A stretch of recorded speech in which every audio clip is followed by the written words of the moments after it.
A Septuaginta é uma daquelas histórias que poucos conhecem, mas que mudou silenciosamente o rumo da fé no mundo antigo. Não foi uma batalha, não foi uma profecia visível, foi uma tradução, e às vezes uma tradução tem mais poder do que um império inteiro, porque ela decide quem pode ouvir, quem pode entender e quem ficará do lado de fora da mensagem. Após as conquistas de Alexandre o Grande, o mundo conhecido passou a falar grego.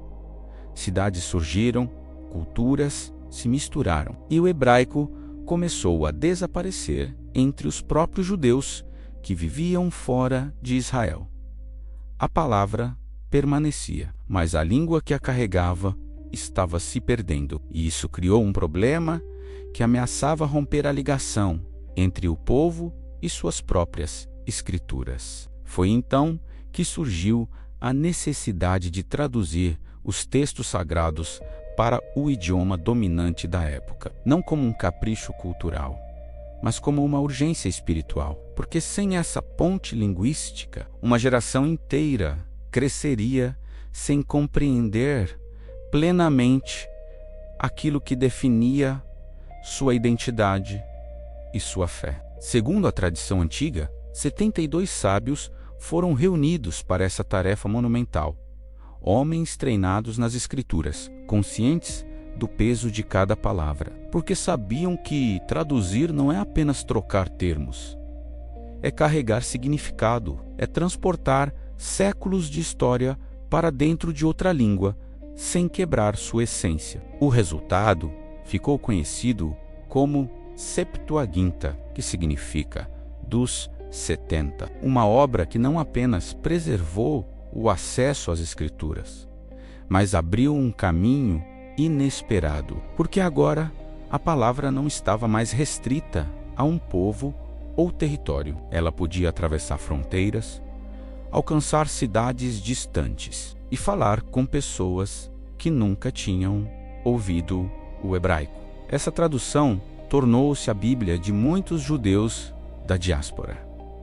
Comunidades espalhadas por impérios, vivendo entre culturas estrangeiras, tentando manter viva sua fé, enquanto se adaptavam a novos contextos. E foi através dela que o mundo helenístico começou a ter contato direto com as histórias e leis que moldaram Israel. Mas o impacto não parou aí, porque séculos depois, quando o cristianismo começou a se espalhar, foi justamente a Septuaginta que serviu como base para muitos ensinamentos. Ela já estava pronta, já era compreendida, já circulava entre povos diferentes, como se tivesse sido preparada antecipadamente para um alcance global. Algumas diferenças entre a Septuaginta e o texto hebraico tradicional também geraram debates ao longo do tempo. Nuances de tradução, escolhas de palavras, interpretações implícitas, mostrando que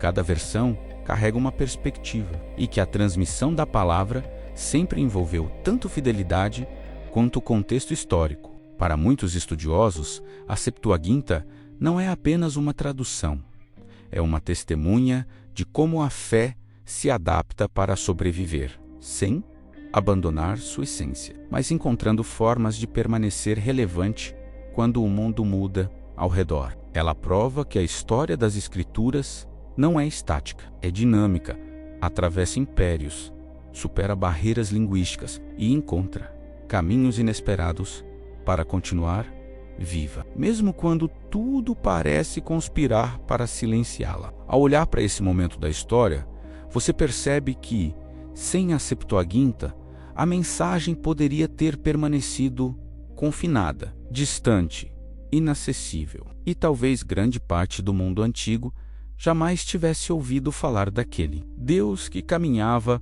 com um povo pequeno em meio a nações poderosas. E isso levanta uma pergunta inquietante. Quantas outras vezes a mensagem precisou se adaptar para não desaparecer? Quantas vezes a fé precisou atravessar mudanças culturais profundas para continuar sendo compreendida? Porque a tradução não altera apenas palavras, ela altera alcance, altera quem pode participar da história e quem permanece como espectador. E naquele momento específico da antiguidade, o acesso às escrituras deixou de ser limitado, tornou-se universal dentro do mundo conhecido. Talvez por isso, a Septuaginta seja vista por muitos como uma preparação silenciosa, uma etapa necessária antes de acontecimentos que transformariam definitivamente o cenário espiritual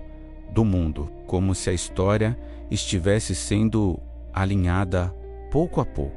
Quando você conecta essa etapa com tudo o que vimos até agora, tradições interpretativas, manuscritos preservados, textos escondidos, percebe que nada aconteceu isoladamente. Cada elemento fez parte de uma cadeia que permitiu a palavra atravessar o tempo sem desaparecer. E essa percepção muda a forma como enxergamos a história, porque mostra que sobrevivência não é acaso, é processo, é persistência, é a soma de decisões humanas e circunstâncias que, juntas, mantém algo vivo contra todas as probabilidades. Ao mesmo tempo, a Septuaginta revela o preço dessa sobrevivência, tensões internas, debates sobre fidelidade ao texto original, questionamentos sobre a autoridade, porque toda mudança significativa gera resistência, especialmente quando